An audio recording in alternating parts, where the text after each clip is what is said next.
right, early screening of Protege. I'm excited, mainly for Michael Keaton, but I'm stoked.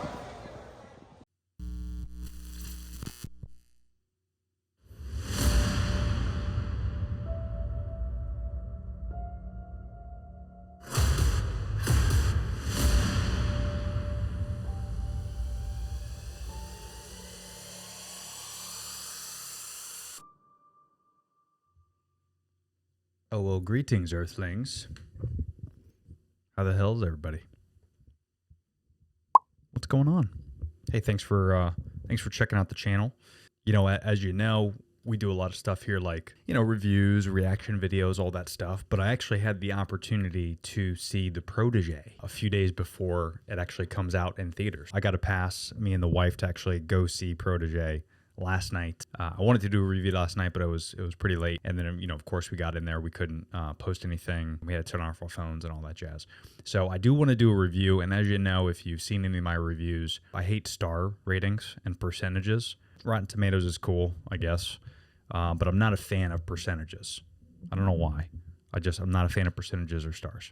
So I usually do my ratings three ways. So it's either, theater worthy, watch it at home, stream it at home, or don't even bother with it. I want to get into that. And then, of course, I'm going to break down this movie with some spoilers. Normally, I also read 5-star ratings and 1-star ratings. Like I did that with Jungle Cruise, where I'll look at people online that put in a 1-star and a 5-star rating. But this is such a new movie that there's not enough ratings for it. I do want to give you my rating. And then if you want to listen to the full review, you can.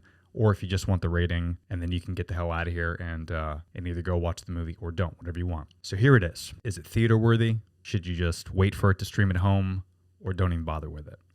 My rating is, this thing's theater worthy. I'm very excited about this movie. I really enjoyed it. And, when I say theater worthy, I don't mean like a free ticket. Like I would pay to go watch this in the theaters. So if you don't know about this movie, the runtime's an hour and 49 minutes. It comes out August 20th. So here's the plot.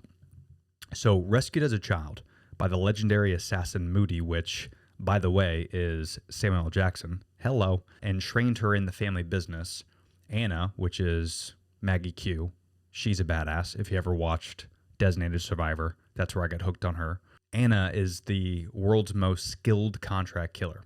But when Moody, the man who was like a father to her and taught her everything she needs to know about trust and survival, is brutally killed, Anna vows revenge as she becomes entangled with an enigmatic killer, which is my man, Michael Keaton, which, by the way, he is incredible in this, whose attraction to her goes way beyond cat and mouse. Their confrontation turns deadly, and the loose ends of a life spent killing will weave themselves even tighter. So you can, check out the full plot online. I read that by IMDb.com. So I'll leave those links there. So let's kind of talk about this movie. So again, if you just wanted to listen to the review, that's the review. Go watch it. It's worth checking out in the theaters.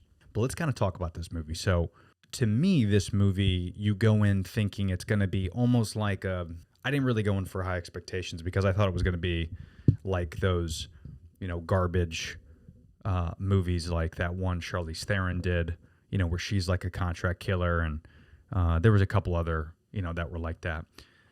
It's not that at all. Not at all. It's like that. What I love most about this movie is you get right into the action, of course. You start to really understand this character, Anna, which is Maggie Q, and you don't really know about her whole story, like her whole life. So throughout the whole movie, you're getting like little flashes and little clips throughout the whole thing. And then finally at the end, spoiler alert, you realize that she was a badass from like the age of 10. And she murdered all these guys, when she was 10, and then Samuel L. Jackson found her, and she was just a badass from the get-go. But you don't know that until literally the last couple minutes of the movie. So the entire movie, you're kind of like, why is she like this? And you start getting these little flashes, and you start building up this character where she's just like a very skilled, trained assassin that has incredible self-control, really wants to kind of get out of this, but this is who she is. She can't be anything else. This is her. So the entire story, she just does a great job of it, where it's very, I don't want to compare it to John Wick because John Wick's a different beast. I get that feel. I get that John Wick feel, like that revenge type of story, but it's set in a very, very classy way. Unlike John Wick, there's a ton of hilarious like one-liners, which I'm a huge fan of. Michael Keaton is incredible in this. He is a killer and an assassin kind of, but he's a paid assassin. And again, spoiler alert, I warned you. What I like most about him is you don't really think he's a badass until like 45 minutes in the movie. I won't give away too much, but there's this one scene where someone wants to take him out and he takes down like an entire street of people. And you're like, whoa, like that's fucking Michael Keaton, man. But he did a really cool job. The fight scenes are really good. I mean, again, they're not like John Wick. Don't expect that because that's just like out of control. It is definitely R-rated. It's gory. There's a lot of vulgar language. This is not something to bring kids to.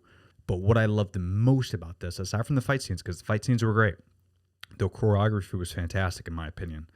The script and the actual writing is really good. There's no cheesy one-liners. Like, it's very well thought out. When it's funny, it's funny. When it's not, it's not. It just does a really good job of just immersing you into the story. I really enjoyed it.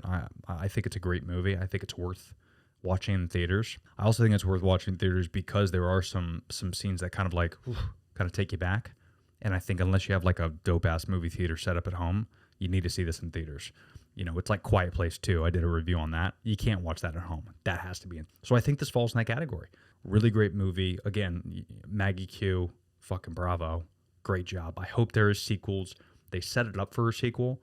I'm a little disappointed because how they set it up. Some of the villains, again, I won't mention too many names. Some of them, it looks like they might not be in the sequel. But overall, really great movie. The Protege comes out August 20th. Theater worthy. Go check it out. Peace.